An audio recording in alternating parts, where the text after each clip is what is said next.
Hello fellow travelers, my name's SG and welcome to the channel. Today I want to do a suggested video by one of you called Murder Drones. I have never seen it. I am reviewing just episode 1.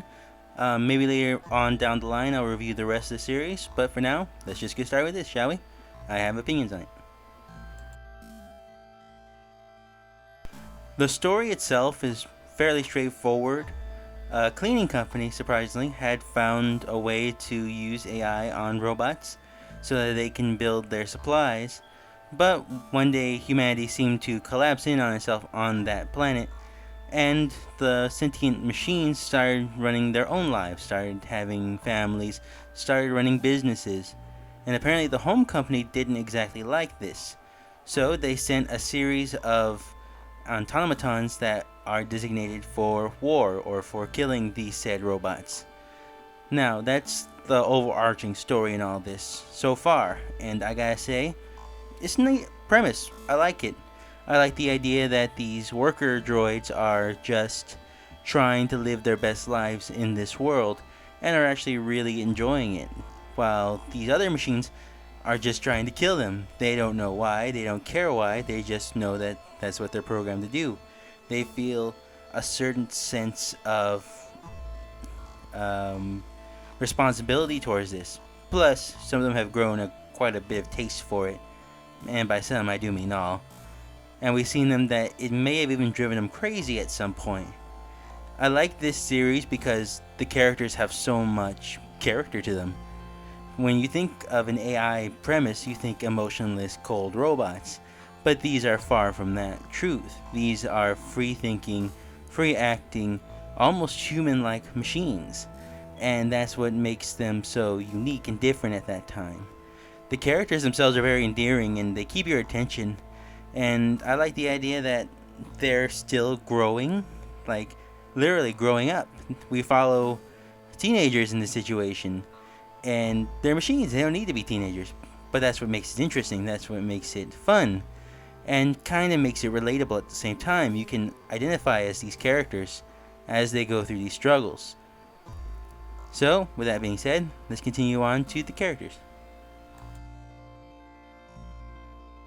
Now, because I said I haven't watched all the episodes, I'm only going to focus on episode 1 because that's the only one I've seen. I do plan to get to the rest of the series later on. But for now, we'll just focus on the main two characters of this episode, being Uzi and N. Uzi Doorman, played by Elsie Lovelock, is a worker drone. She is, like many of her people, designed to be a builder, designed to be kind of this, like I said, she's designed just to help rebuild stuff, and mostly that is her designation, and most of her people have grown to accept that, and have even grown to love it. She is the daughter of the original doorman that helped build the doors that keep out the disassembly and drones, and she feels a bit of animosity towards that. She feels that she has something to prove to her dad, but towards the end of the episode we see that wanting to be approved turns into something to more akin to a hatred towards or resentment towards. It's very interesting. I do like her character. She's a fun personality to follow, and it's more than enough to be the main protagonist, I like to think. Next, let's follow on to N.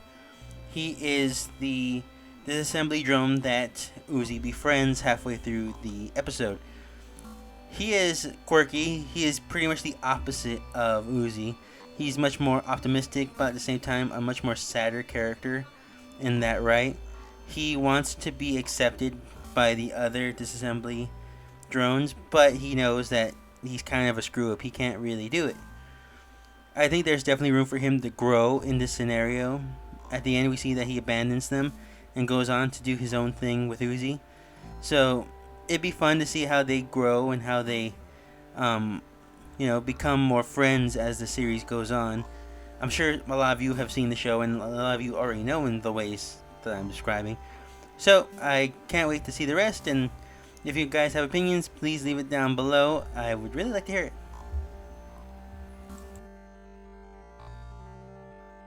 The animation is very smooth. I have no complaints of that at all.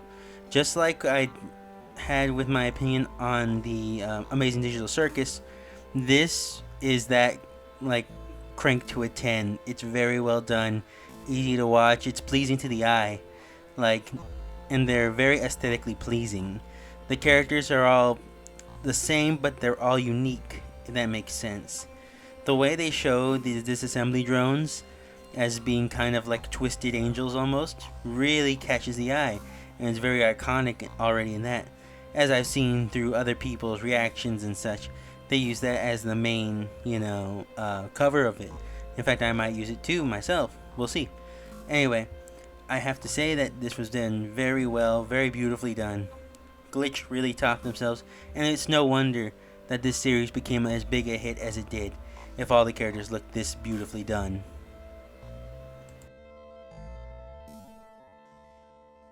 The setting is very interesting. I do love the backgrounds. They do look like paintings almost. You could tell Uzi's world is very chromatic. It's very, dull. It's very boring. It's really basic is the word I'm looking for.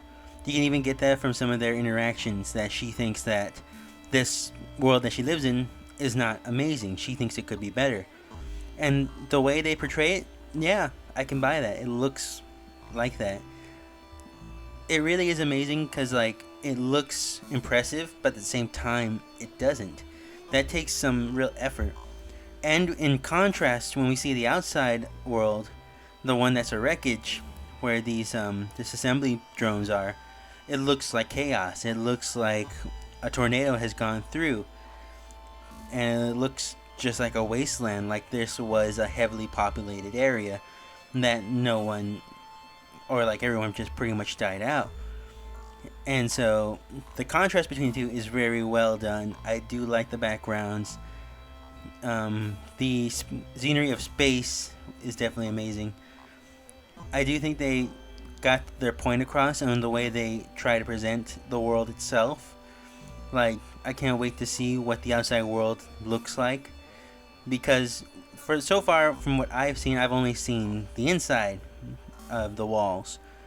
And like I said, it's very chrome based. It's very simple, basic, and I can't wait to see what's on the outside.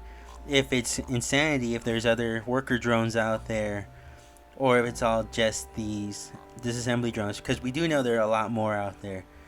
This is just N, so we have to think that there are like an alphabet of them out there. So I can't wait to see what comes next, and to see what more treats we have in line for it. So overall, this is a really fun series that I am going to continue following. I'm going to watch the rest as I can go along. I was just in a rush to watch this.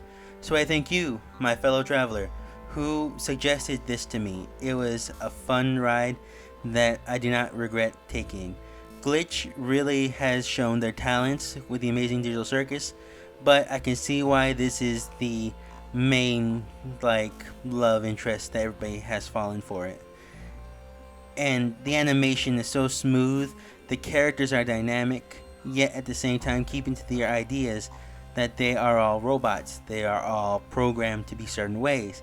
The little hints that they may or may not have control over themselves is interesting, because we've all heard the story of an AI program going rogue, and these worker drones did not go rogue.